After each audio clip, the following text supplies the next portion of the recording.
I'm back. I'm so glad to be back. And thank you for all those who checked on me, who was like, where have you been? What's happening to you? Thank you. I've seen better days, though, guys.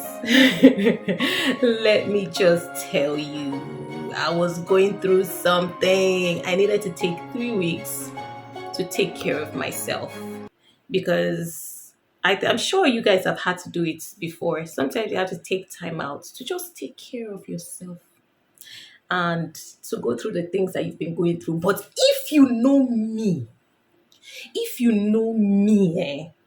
you will know that whenever I experience a setback, I come back with vengeance. Like I make the devil pay. If I was walking before, for example, like if I was walking and the enemy thought I was going too fast, let me put this thing off so we can hear each other. If I was walking and the enemy thought I was going too fast and decided to push me down, you better pray I don't stand up. Because if I stand up, I'll fly. You thought I was going too fast before when I was walking? Okay. How you like me now when I'm flying? So if I was doing something, right, and situations came or the devil used something or the other to give me a setback, when I come back, I do it 10 times more. Like I make the devil pay. I make the devil regret ever touching me. And I believe that's why God said, touch not my anointed and do my prophet no harm. Because God knows that if you touch my anointed, you will not go free. Apart from the fact that I will reward you, my anointed will make you pay. That's my own description of that scripture. Because an anointed person will not take no for an answer. If you try to destroy an anointed person, they will come back 10 times better. So that's my own description of that scripture. Touch not my anointed and do my prophet. I'm warning you, touch not my anointed and do my prophet no harm. Because when my anointed come, you will be shocked. You will be shocked what my anointed will do to you. Do you like my hair? Do you guys know that I made this hair myself? I'm sure you people will not believe me. Do you like the newest member of my bed? This is a gift. It was actually a Valentine gift, which I'm going to tell you about not today, one day. Um, I made this hair by myself. Yeah, I braided, as in braid my hair myself. And how I learned how to braid hair was through hard times. There was a time, I have two daughters and a son, and there was a time I could not afford to pay for my daughter's hair. I could not afford because they had to go to school during Christmas. They want to make an elaborate hair, children now, and you can't deprive them of these things. But I could not afford it. I could barely make ends meet because I had like four mouths, sometimes five, depending on me to feed. That's apart from myself. Oh. If you add myself, that's six, depending on me to feed. And I could barely get the basic things like food, water, clothes, sanitary, and all that. Hair was a luxury. So since I could not pay for it, guess what? I started learning how to make their hair. So I learned how to make my kids' hair. And see me today. I'm making my hair. So don't ever neglect the things that you learn from hard times. Am I totally out of hard times? Absolutely not. But I want to encourage somebody today that's watching me and is going through hard times. Don't you learn skills apart from handy skills, you learn many other things from hard times. You learn to confide in yourself from hard times. You learn to give yourself a reset and start afresh from hard times. There were times when they would tell my kids to wear costume. Now I can barely afford your normal clothes that you have to wear. Then which one is costume again? There was a time they told them to wear costume in the church. One was supposed to dress like Mary, one was supposed to dress like Elizabeth, Bible characters. Then my boy was supposed to dress like King David. People, my brothers and sisters, I could not afford to go and collect, give a tailor or a designer, okay, make this for them. I could not even afford to buy the costumes. That was even out of the question. So guess what? I was able to barely get the fabric. I came and sat down at home. I used needle and thread to sew dresses with my hands. Now there is nothing that I can amend or so. I went through those times, those times teach you temperance, they teach you emotional intelligence, they teach you patience, they teach you humility. There was a time when I used to be the cab lady, the taxi driver lady. Yeah, so like I used to do kabu kabu. I know you don't believe it. And I did this for like 2 years in Abuja. I used to work in central area and I used to live in Kubwa. I didn't even tell anybody. One time my mom came to see my sister and I went to my sister's house and I was using bus. I took a bus there and I was taking a bus to leave. And my mom saw me when her and my sister went to drop me by the roadside so I can take a bus because it's a far distance. So I sat in the bus and my mom said it just did not sit well with her. It didn't sit well with her that I was taking a bus in Abuja. So when she went back home, she went and packaged her car and sent somebody to drive her car from Benue in Nigeria to Abuja, the capital of Nigeria, to come and give me. I was like, no, you don't need to send me your car. My mother said it's better for her to trek than for her to see her child trekking. See, thank God for mothers. I did not ask her. I was like, no, no, no, no, no. She was like, no, you can have it. So I had the car and it was a Sienna.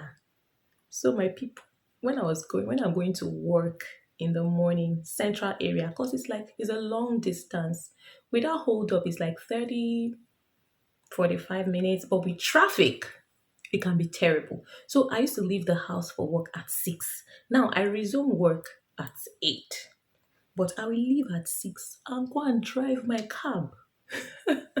I would carry people from Kubwa Junction around the Kubwa market in Abuja, Nigeria. Around the Kubwa market, I'll pick people 100 naira, and my car could carry 7 people. So 3 people at the back, 3 people in the middle, and 1 person in the front. So my car could carry 7 people. I'll pick people, I'll collect 100 naira. That's 700 naira. I'll take it. 700 naira is like $10 for the whole trip. If you exchange it with the exchange rate right now, it's about $10 for that trip.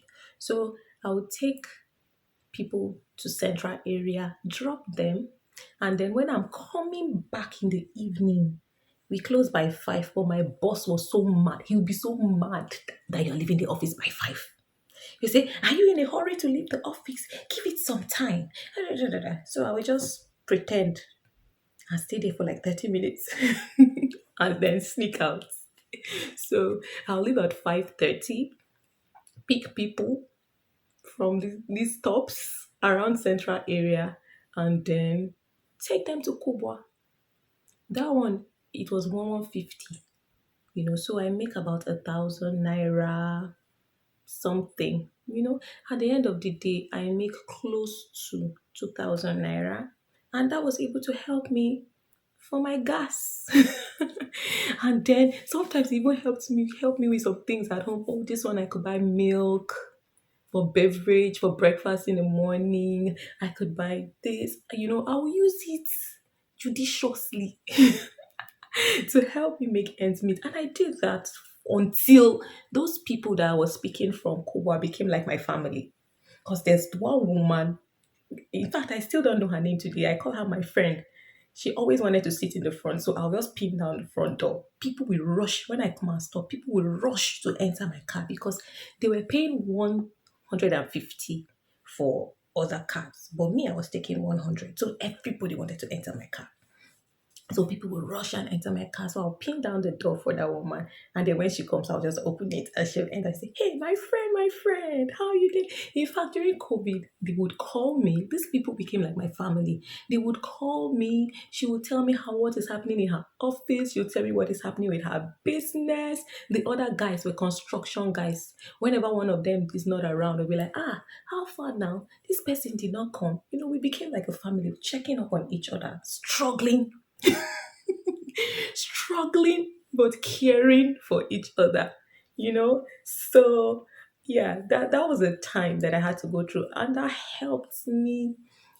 I did not tell anybody that I was going through that though. I was quietly making ends meet, because how many times can you tell people your issues? How many times can people even help you?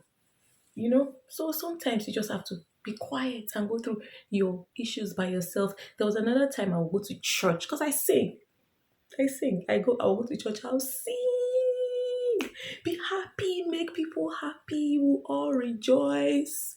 When we are coming back, my tank will be almost empty. There was one particular time I parked somewhere after church, after evening service.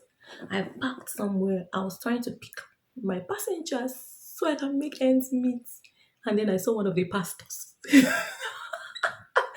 I saw one of the pastors coming. I ducked. I hid because now I was not trying to like be proud to say it's a bad thing. No, but I didn't want anybody to pity me. I didn't want anybody to start feeling sorry for me, start saying, "Oh, she's going through hard times. Why is she doing it?" No, I'll duck and hide myself. I hid myself. When he left, I got up, packed my passengers, and went home. So you will learn different ways. You'll be creative, different ways to survive, different ways to thrive if you go through hard times. And if you're going through hard times today, I want you to know that these things teach you. And there will come a day when you would be glad that you went through what you went through, because the life lessons that you have, nothing can stop you. If I could overcome that, then anything that comes now is chin chin. I don't. I'm not going to be deterred. You'll be able to achieve your goals because of the things you've gone through. They've made you strong. They've made you tough. Whatever anybody does or anybody says, it's not going to affect you that much. What will break other people down cannot break you. And when people are being shady, you just be looking at them and laughing because you've been there. You already saw it before. So whatever they are doing now is not new to you. It's not new to you. So I just start to come back here and to let you guys know that I'm still here. And this time is going to be 10 times better. Whatever tried to deter me before will cry, will regret trying to deter me. So now I'm going to be bringing you content deeper than the surface one I was doing before. That's what's going to happen. And please, I would like for you to subscribe. Please, I would like for you to subscribe to my channel and then let other people know that there's content here that is encouraging and that will bless your lives. So many great things are coming in the future days. So thank you for coming back. Thank you for waiting for me. I'm sorry I went away for so long. 3 weeks. I needed to pray and fast and, walk through a lot of emotional and spiritual stuff that we're going to be talking about here very soon. So have a beautiful day and I love you. Bye.